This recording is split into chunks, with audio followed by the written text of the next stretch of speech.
Seattle, Washington. It's Sunday Night Football on EA Sports.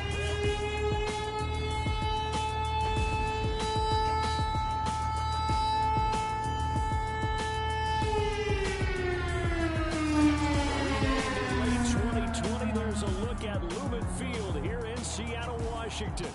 Tonight,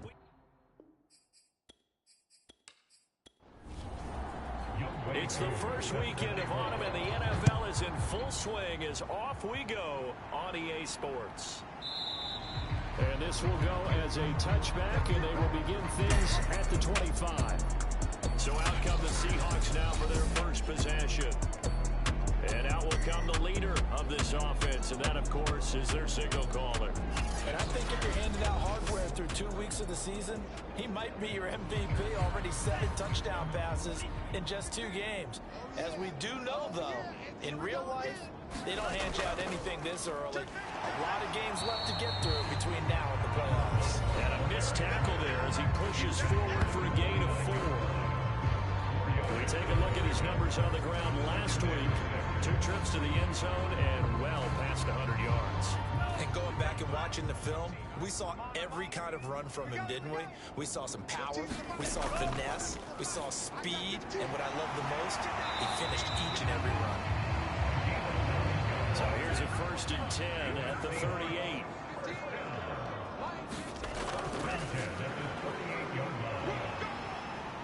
A solid stiff arm. And they got it well across midfield down to the 40 before it's all said and done. A well-executed 22-yard gain.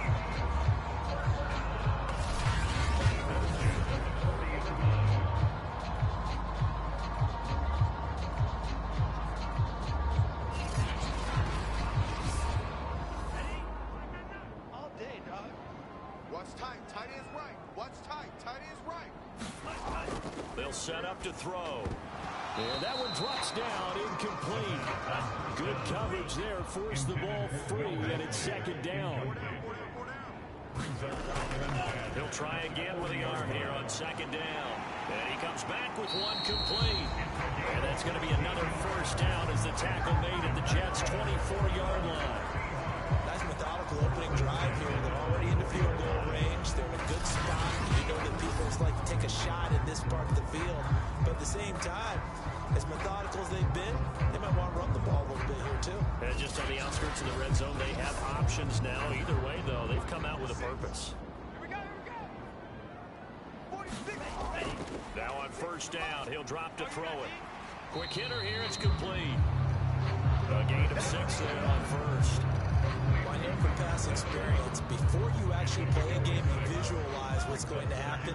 And I don't know anyone who doesn't visualize themselves being in the center of what's going on. That's 3 catches for him here in the early going. He's got to like the way this is started. Absolutely. 3 catches on any drive is good. Opening drive, that's a tone setter. His passing's been on point on this drive, hasn't it? Been very accurate. Got the ball downfield, gained nice chunks of yardage. But now, in this situation, the field is really condensed, partner. So if he's going to throw the football, that has to be pinpoint here. I was going to ask you about that. Field shrinks, has to be sharper, but it's been a good opening drive so far. Now they just want to see if they can cap it off with the bell ringer and put it in the end zone. So often you hear that pep talks don't really work in the heat of the battle, but collectively, this defense has to say to each other, we've been on our heels this whole 1st drive. This is where we need to dig in. And they got a nice stop right there for a loss on 1st and goal.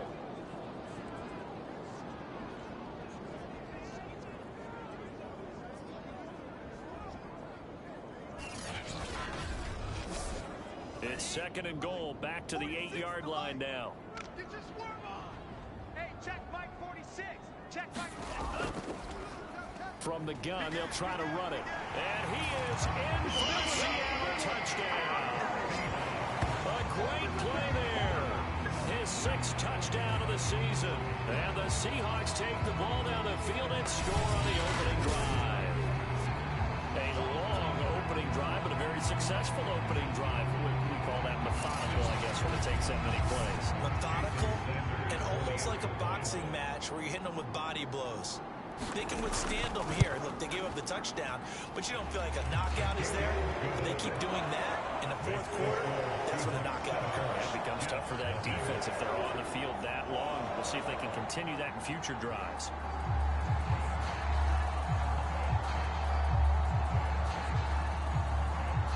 Set now to kick this one away, and off it goes. Fielded just outside the goal line. And he brings us out past the 20 to the 24. So now here comes the Jet offense as they get ready to take over. At a glance at the man under center at 6'5", he always demands attention. And he ought to have a lot of pep in his step after last week's performance because he did exactly as you want him to play if you're a coach. 3 touchdown passes, 0 interceptions, which usually means you're making a lot of right decisions out there. And got him to win. They'll try and start this drive in the air. And that is incomplete. Oh, the coverage a little too good there. And it's second down.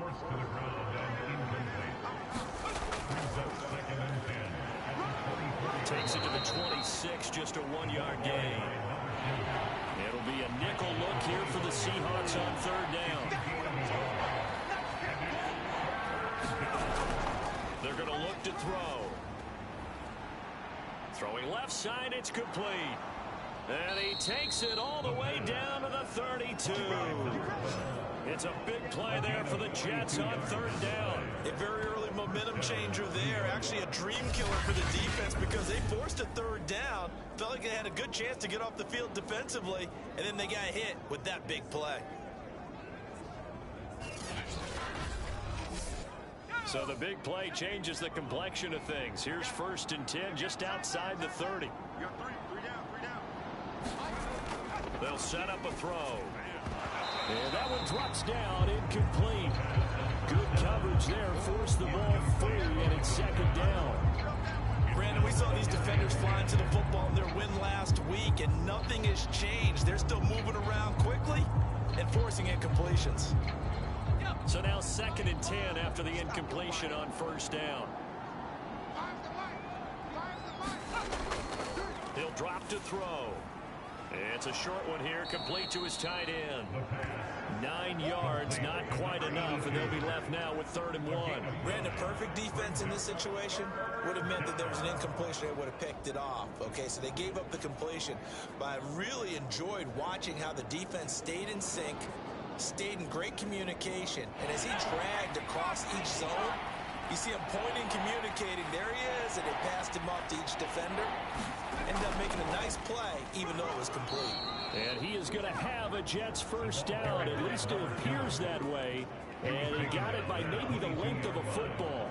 Had a chance to maybe limit them to 3 if they could have gotten that stop there, but a new set of downs. And with a new set of downs, you got to take the mentality of the whole thing. Right now, everyone's looking at the offense and saying they've got the advantage. The best defenses just say, okay, new set of downs. It gives us another chance to make a play ourselves and maybe change things up. He's going to go up top for the end zone. And it is incomplete.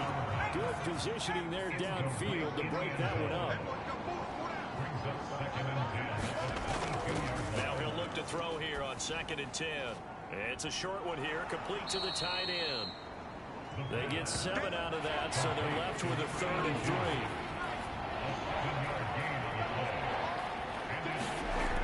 They'll look to throw.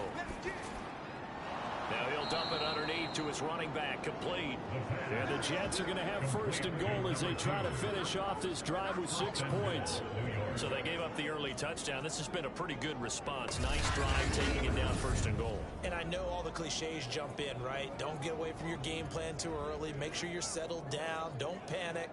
But it's all true, isn't it? Because otherwise, you get out of what you plan to do during the game, and it's still early. Don't get crazy because you gave one up. Just respond as you just noted. He's got it. The numbers for him from a week ago. 5 catches, 81 yards. And you can tell early, they're going to look his way quite a bit, and he made himself available on that one. So the ball position now at the 3. Here's 2nd and goal.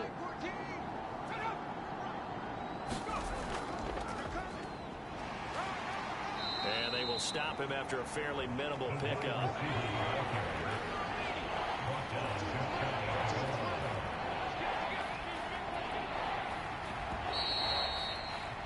After one, 7-0 on EA Sports.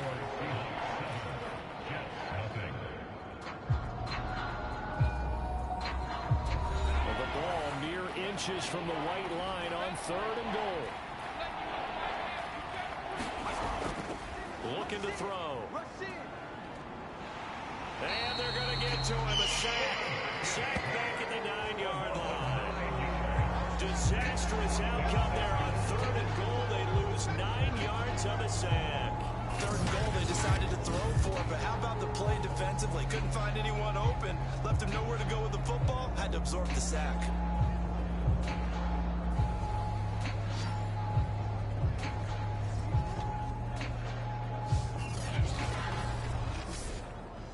Now the Jets will call on a field goal unit here.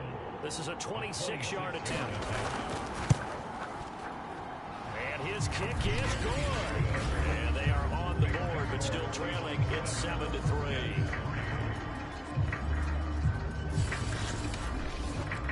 Well, I don't know if they would have gone for it on 4th and goal anyway, but the sack on 3rd down pretty much made their mind up for them. You're exactly right about that. And this is a tough place on the field to take a sack because, as you just noted, it took the decision-making away from them.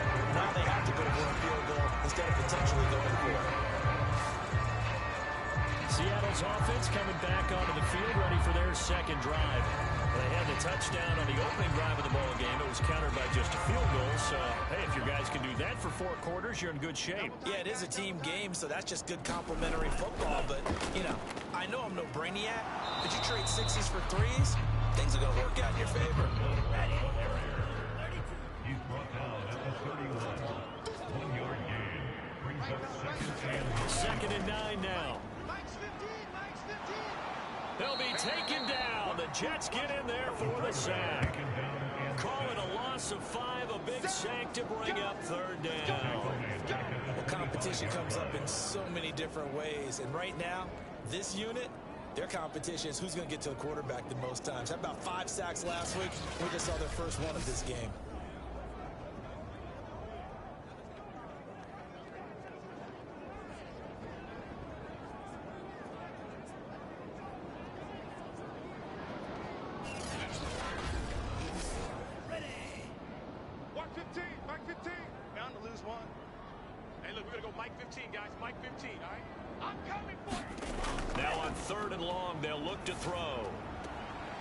Complete to Disley, the tight end. And he'll be out of bounds across the 30-yard line. The completion good for only 6, and that'll bring up 4th. When you execute a drag or a crossing route really well and give them a chance to let it develop a little bit, you can gain some significant yardage hitting your tight end on that one. Fielded at the 20. And he'll get this up past the 25 before he's out of bounds. Call that a 46-yard punt with a net of 40 on the 6-yard return. And the Jets will take over 1st and 10. Back on the field come the New York Jets for their second drive. Their drive last time, it stalled out. They were forced to take the short field goal. And the key phrase, you nailed it. Forced to, because you know coaches look at these short field goals as a last resort, right? To them, that's not how drives are supposed to end. You're supposed to put 6 on the board. That's a consolation prize. Like going to the county fair, you don't get the big stuffed animal on that one, do you? No, you don't go top shelf. That's bottom shelf material.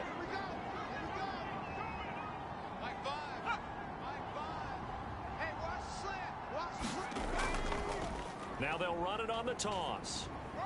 They'll only get a couple up to about the 30. The Jets on 3rd down. They've been good, 3 for 4 thus far. This will be 3rd and 6. And a quick throw here, that's complete. And he is going to have a Jets first down as they're able to get the 3rd down conversion.